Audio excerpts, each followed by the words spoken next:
वैज्ञानिक और पुरातत्वविद समय समय पर अलग अलग खोज करते रहते हैं। कई खोजें लोगों के मन में उठा रहे सवालों का जवाब देती है तो कुछ हजारों सवाल खड़े कर देती है। आज हम आपको ऐसी ही बेहद अजीब और सबसे रहस्यमयी खोजों के बारे में बताएंगे। Number 10, Egyptian light bulb. कुछ लोगों का कहना है कि डेंडेरा लाइट बल्ब एक सर्टिफाइड एविडेंस है कि प्राचीन इजिप्ट में बिजली से जलने वाले बल्ब बाकी सभ्यताओं की तुलना में हजारों साल पहले आ गए थे। इजिप्ट की देवी हाथर के मंदिर की दीवार पर डेंडेरा लाइट के चित्र 3 पत्थरों पर खोदकर बने हुए मिले हैं। एक नजर में ये एक बड़े लाइट बल्ब जैसा लगता है जिसके एक सिरे पर सॉकेट भी बना है, लेकिन इजिप्ट के लोगों की मान्यता इससे बिल्कुल अलग है। उनका कहना है कि ये चित्र ये दर्शाते हैं कि गॉडेस हाथर सांप के रूप में एक डे बार्ज से उत्पन्न हो रही है। डे बार्ज लाइट बल्ब है और सांप फिलामेंट। सॉकेट जैसी दिखने वाली आकृति कमल का फूल है। असल में ये क्या है ये कह पाना मुश्किल है। इंजीनियर्स का कहना है कि लाइट बल्ब की ये टेक्नोलॉजी सीक्रेट सेरेमनीज में प्रयोग की जाती रही होगी, इसीलिए पुरातत्वविदों को इससे जुड़े कोई अवशेष नहीं मिले हैं। Number 9, 4-legged whales। जीवाश्म वैज्ञानिकों को 43 मिलियन वर्ष पुराना वेल का एक बहुत अजीब और रहस्यमय जीवाश्म मिला है। ये वेल वैसी बिल्कुल नहीं थी जैसी आजकल हमें देखने को मिलती है। वैज्ञानिकों का कहना है इस वेल के 4 पैर थे, वेब्ड फीट और हूव्स भी थे। ये खोज पेरू के प्लाया मीडिया लूना में हुई। पैलियोंटोलॉजिस्ट का मानना है कि उन्होंने एक रहस्यमय जीव की खोज कर ली है जो पानी में तैरने के साथ साथ धरती पर रेंगने में भी सक्षम था। करीब 13 फीट लंबी इस वेल की पूंछ बेहद शक्तिशाली थी और ये वेल की जगह आज के समय के ऑटर या बीवर जैसी ज्यादा दिखाई पड़ती है। इस खोज के बारे में रोचक बात यह है कि इसने इस तथ्य को झुठला दिया कि वेल मछली का ओरिजिन साउथ एशिया में 50 मिलियन साल पहले हुआ था। नंबर 8, मिस्टीरियस 200-year-old शिपरेक। हाल ही में गल्फ ऑफ मेक्सिको में कोस्ट से 200 मील दूर एक 200 साल पुराना शिपरेक पाया गया। इस शिप में कांच की बोतलें, सेरेमिक प्लेट्स और पुराने मिलिट्री मस्केट्स के क्रेटर्स मिले हैं। समुद्र तल से 4000 फीट नीचे डूबा हुआ। हालांकि ये बहुत अधिक विघटित हो गया है, लेकिन लकड़ी की रक्षा के लिए लगाई गई तांबे की परत अभी भी सुरक्षित है। बस इसका रंग समुद्र के पानी की वजह से हरा हो गया है। पुरातत्वविदों का मानना है कि ये शिप 19वीं सदी के मध्य का है। इसमें मिले कुछ ऑब्जेक्ट्स 1800 से 1830 के बीच बहुत प्रचलित थे। आकर्षण का केंद्र है इसमें पाया गया शिप स्टोव, जो गल्फ ऑफ मेक्सिको में पाया गया दूसरा शिप स्टोव है। आश्चर्य की बात यह है कि किसी को ये नहीं पता ये जहाज कहां से आया था, कहां जा रहा था और कैसे डूबा। ना तो इस शिप में कोई जानकारी दी गई है और ना ही इसका कोई हिस्टोरिकल रिकॉर्ड है। Number 7, elite warrior helmet. Croatia के दक्षिण डल्मेशिया में एक पहाड़ी पर काम करते हुए एक आश्चर्यजनक कब्र चट्टान में दफन मिली। ये मकबरा 7वीं सदी बीसी में बनाया गया था। इसमें एक रहस्यमय युद्ध के समय प्रयोग होने वाला ग्रीक हेलमेट भी मिला है। इसे इल्यूरियन हेलमेट के नाम से जाना जाता है। पुरातत्वविदों का मानना है कि यह हेलमेट ग्रीक आर्मी के किसी एलीट मेंबर का रहा होगा। शायद उसका शरीर मिट्टी में विघटित हो गया होगा।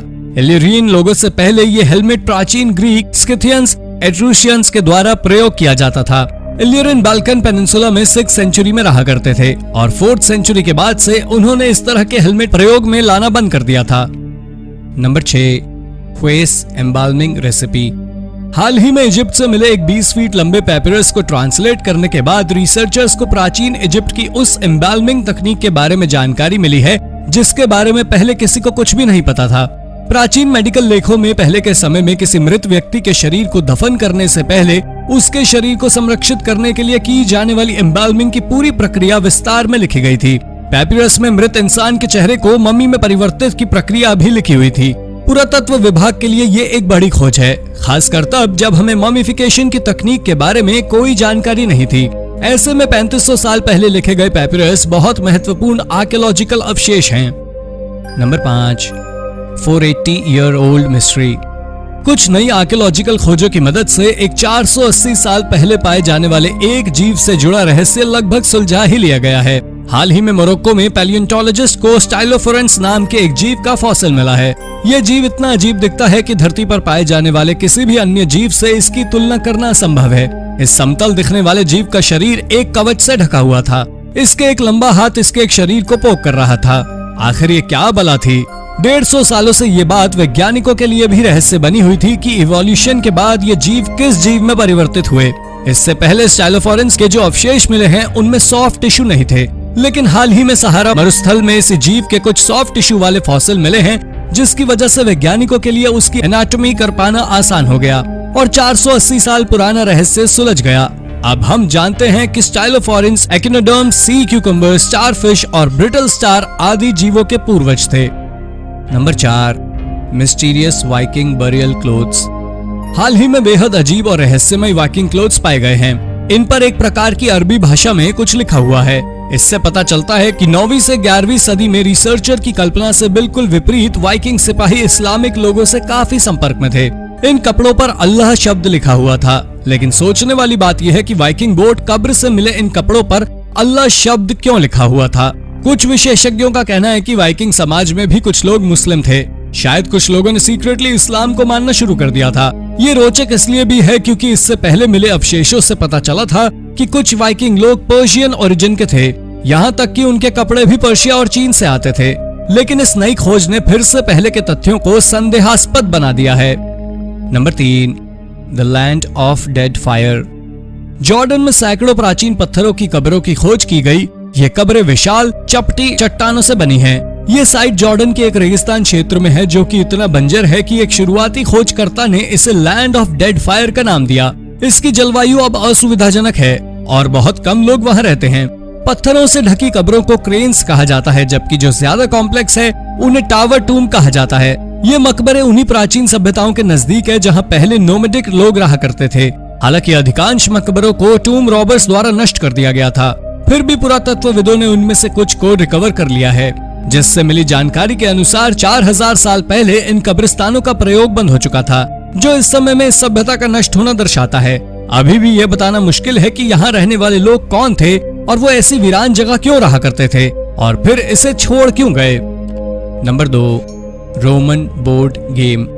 नॉर्वे के एक कब्रिस्तान के टीले में आर्कियोलॉजिकल टीम को एक पुराना बोर्ड गेम पाया गया है। आर्कियोलॉजिस्ट का कहना है कि ये सबसे पुराना बोर्ड गेम है, 300 एडी यानी लगभग 1700 साल पुराना। इसका मतलब ये है कि इसे रोमन आयरन एरा के दौरान बनाया गया था। इस गेम को एक पासे और 18 प्लेइंग चिप्स के साथ पाया गया था। लेकिन आश्चर्य की बात यह है कि ये गेम नॉर्वे में मिला, रोम के किसी हिस्से में नहीं। इस गेम के साथ मिला डाइस में 4 फेसेस थे, जिसमें हर एक में 0 से 5 तक डॉट्स बने हुए थे। ये बेहद दुर्लभ पासा है। कुछ एक्सपर्ट्स का मानना है कि ये खेल गेम ऑफ मर्सिनरीज के नाम से जाने वाले खेल से प्रेरित रहा होगा। ये पुराने वाइकिंग टेबल नाम के खेल से भी प्रेरित लगता है, जो आज के समय के चेस जैसा ही है। हालांकि इसे कैसे खेला जाता है, इसके बारे में अभी किसी रिसर्च टीम को कोई अंदाजा नहीं है। पुरातत्वविदों का मानना है कि अगर वो इस गेम को डिकोड करने में सफल रहते हैं, तो वो उस समय रोम और स्कैंडिनेविया के संबंधों के बारे में जानकारी जुटाने में भी सफल हो जाएंगे। Number 1, the decapitated woman. 5600 साल पहले पाषाण युग में मरी एक महिला की खोपड़ी ने उसके मृत शरीर को छोड़कर काफी अनएक्सपेक्टेड दूरी तय कर ली थी। इस महिला के कंकाल की खोपड़ी इटली की मार्सेल ल्यूबिन नाम की गुफा में एक गहरे शाफ्ट में पाई गई है। यहाँ तक पहुँचने के लिए एक रिसर्चर को रॉक क्लाइंबिंग इक्विपमेंट का प्रयोग करना पड़ा।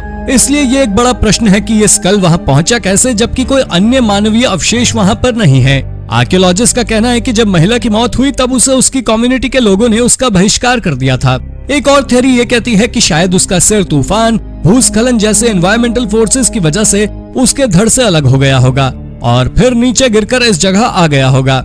हालांकि ये सिर्फ विशेषज्ञों की कल्पना है, वास्तविकता अभी भी रहस्य ही बनी हुई है। तो दोस्तों, ये थी 10 सबसे अजीब और सबसे रहस्यमय खोजें। ऐसे ही अन्य रोचक तथ्य जानने के लिए और हमसे जुड़े रहने के लिए हमारे चैनल को सब्सक्राइब करना बिल्कुल ना भूलें। धन्यवाद।